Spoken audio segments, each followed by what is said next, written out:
तो इस वीडियो के अंदर मैं एक्सप्लेन करूंगा BTS के अपकमिंग एपिसोड के नोवेल को। अब अगर आपने लास्ट पार्ट नहीं देखा तो लिंक डिस्क्रिप्शन में मिल जाएगा। इसके साथ ही साथ इस वीडियो को बिल्कुल भी मिस मत करना, क्योंकि ये वीडियो होने वाली काफी ज्यादा खतरनाक, क्योंकि इस वीडियो के अंदर काफी सारे पावरफुल लोगों की एंट्री होगी, जिसे देखकर सावन भी हैरान हो जाएगा। और इस कंपटीशन के अंदर 4 से 5 डॉजन भी आएंगे, जिसके बीच से सावन को फेंगजी से मिलना था। अब ये टास्क सावन के लिए काफी हार्ड हो चुका था। हम देखेंगे सावन इस टास्क को कैसे कंप्लीट करेगा, क्योंकि अगर सावन से यहाँ पर कोई भी गलती होती है तो उसकी मौत हो सकती है, या फिर उसके लिए यहाँ से निकलना काफी मुश्किल हो सकता है। पिछले एपिसोड में हमने देखा था कि जिनसे को ठीक करने के बाद सावन निकल चुका था थंडर पवेलियन की तरफ। तो इस एपिसोड की स्टार्टिंग में हम एक फिगर को काफी तेज से उड़ते हुए देखते हैं, जो कि और कोई नहीं बल्कि सावन था। सावन उड़ते हुए कहता है, अच्छा हुआ मैंने इस कॉम्पिटिशन और थंडर पवेलियन के बारे में काफी अच्छी जानकारी ले ली थी, और इस कारण से मेरे पास इस कॉम्पिटिशन से रिलेटेड और थंडर पवेलियन से रिलेटेड काफी अच्छी जानकारी है। और इस कॉम्पिटिशन से रिलेटेड मेरे पास कुछ इन्फॉर्मेशन है, जैसे कि मुझे पता चला है कि जो भी पवेलियन इस कंपटीशन को जीतता है तो उसी के पास ये हक आ जाता है आखिर वो अगला कंपटीशन कहाँ करवाना चाहता है। और पिछली बार थंडर पवेलियन ने इस कंपटीशन को जीत लिया था मिस फैंग की वजह से, और इस कारण से उन्होंने इस कंपटीशन को अपने हेडक्वार्टर में रखा है। हालांकि इन चारों पवेलियन के अलावा भी ऑर्डिनरी लोग भी इसमें पार्टिसिपेट कर सकते हैं, लेकिन इस कंपटीशन में पार्टिसिपेट करने के लिए भी कुछ रूल बनाए गए हैं, ताकि इस कंपटीशन के अंदर ज्यादा लोग ना शामिल हो। अब ये लोग ऑर्डिनरी लोगों को अपनी कंपटीशन में इसलिए शामिल करते हैं ताकि वो अपनी पावर को शो ऑफ कर सके। जैसे कि कुछ लोग ऐसे सोचते हैं कि इस कंपटीशन से उसका क्या ही फायदा होगा, इसीलिए वो लोग नहीं जाते। इसलिए उन्होंने इस कंपटीशन के अंदर ऑर्डिनरी लोगों को भी शामिल किया है, ताकि वो यहाँ पर कंपटीशन देखे और बाकी लोगों को भी बताए। इस तरह चारों लोगों की पावर सभी के सामने आएगी, और कोई भी उनके सामने मुंह खोलने से पहले 100 बार सोचेगा। अब हमारा सीन शिफ्ट होकर एक बड़े से पहाड़ पे आ जाता है, जहाँ पर अभी एक फिगर ने एंट्री किया था। वो आने के साथ ही अपने नीचे का मंजर देखने लग गया था, और अभी के समय उसने अपनी पूरे शरीर को कवर कर रखा था ब्लैक कपड़े से, ताकि कोई भी उसके चेहरे को देख ना सके। इसके साथ साथ उस फिगर ने अपने चेहरे पे एक मास्क भी लगाया हुआ था। अभी आपको सावन था। सावन नीचे की तरफ देखते हुए कहता है, विंड लाइटिंग पवेलियन में आ चुका हूँ। ये कहने के साथ ही सावन अपने चेहरे पे वापस मास्क लगा लेता है। इसके साथ साथ सावन कहता है, क्या फेंगजी अभी भी अच्छे इंसान होंगे या फिर नहीं। जितना मास्टर यालो ने मुझे बताया था उतना कि वो काफी अच्छे इंसान है, लेकिन फिर भी मुझे कुछ रिस्क नहीं लेना,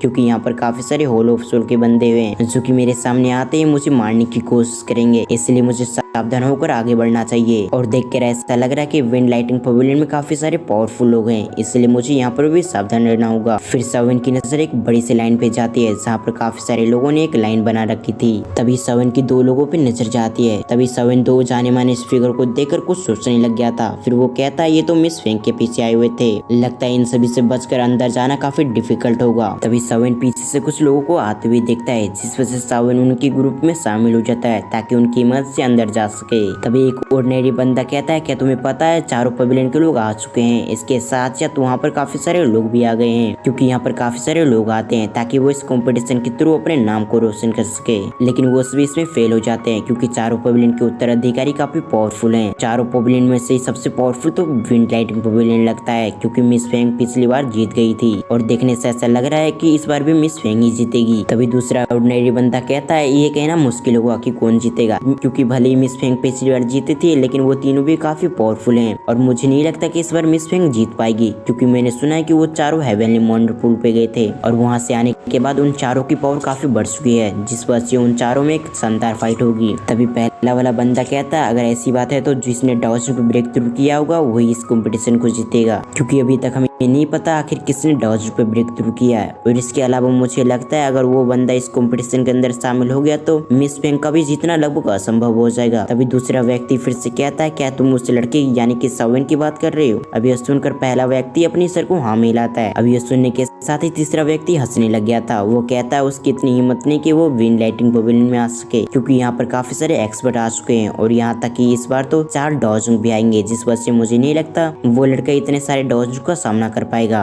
ऐसी बातें करते हुए वो चारों नीचे लैंडिंग हो जाते हैं, क्योंकि यहाँ पर विंड लाइटिंग पवेलियन के रूल चलते थे, जिस वजह से इस सिटी के अंदर ऑर्डिनरी व्यक्ति तो उड़ नहीं सकते थे। अब दूसरी तरफ सावन को भी इसके बारे में अच्छी तरह से जानकारी थी, जिस वजह से सावन में मजबूर हो जाता है जमीन पे चलने। सावन कहता है, जैसे कि उन लोगों ने कहा था कि यहाँ पर चारों पवेलियन के हेड आ चुके हैं, इसका मतलब कि फेंगजी भी यहाँ पर आ चुके हैं, लेकिन इससे पहले मैं उनसे मिलूं उससे पहले मुझे उनको एग्जाम ही करना होगा कि वो अभी ठीक है या फिर नहीं, क्योंकि अभी के समय सावन को कई सारे काम करने थे, जैसे कि उसे फादर और मास्टर को हॉल ऑफ सेल्स छोड़ाना था। इसके अलावा सावन को जाना था गोकुलैंड ताकि वो यूनर का हाथ मांग सके, और इसके अलावा सावन को तो अभी कई सारी शादियां भी करनी थी, जिस वजह से वो इससे तो नहीं मर सकता था। और अब तो इस दुनिया में जाओ जाओ भी आने वाले है। अब सावन को चलते हुए एक लंबी सी लाइन दिखती है, जहाँ पर एक तरफ तो काफी सारे लोग थे और दूसरी तरफ कम लोग थे। सावन आगे बढ़ते हुए कहता है शायद से ऐसा हो सकता है ये कंपटीशन वाली लाइन हो, और दूसरी लाइन में जहाँ पर सबसे ज्यादा भीड़ है यहाँ पर सिर्फ लोग देखने के लिए आए हैं, और मुझे तो इस कंपटीशन में पार्टिसिपेट नहीं करना, मुझे बस फेंग से मिलना है। अब इस फाइट को जो देखने के लिए लोग आए हुए थे उस लाइन में सावन भी लग जाता है, क्योंकि इस लाइन में काफी सारे लोग लगे हुए थे, जिस वजह से गार्ड उनकी आइडेंटिटी को वेरीफाई नहीं कर रहे थे, क्योंकि अगर वो गार्ड सावन की आइडेंटिटी को वेरीफाई करते तो सावन पकड़ा जा सकता था। तभी एक एल्डर सामने आते हुए सभी को बताता है जो भी इस कॉम्पिटिशन में पार्टिसिपेट करना चाहता है उसका लेवल डाउन के 3 स्टार पे होना चाहिए और उसकी एज 30 साल से कम होनी चाहिए, और तीसरी और आखिरी कंडीशन ये है कि उस व्यक्ति को मेरे 3 मूव का सामना करना पड़ेगा, तभी जाकर वो इस कॉम्पिटिशन में वेरीफाई कर पाएगा। लेकिन अगर तुम इस फाइट को देखने के लिए आए हो तो तुम दूसरे वाले लाइन को चॉइस कर सकते हो। अब उस एल्डर की ये बात सुनते ही वहाँ पर 10-15 लोग आ चुके थे जो कि इस कॉम्पिटिशन में पार्टिसिपेट करना चाहते थे,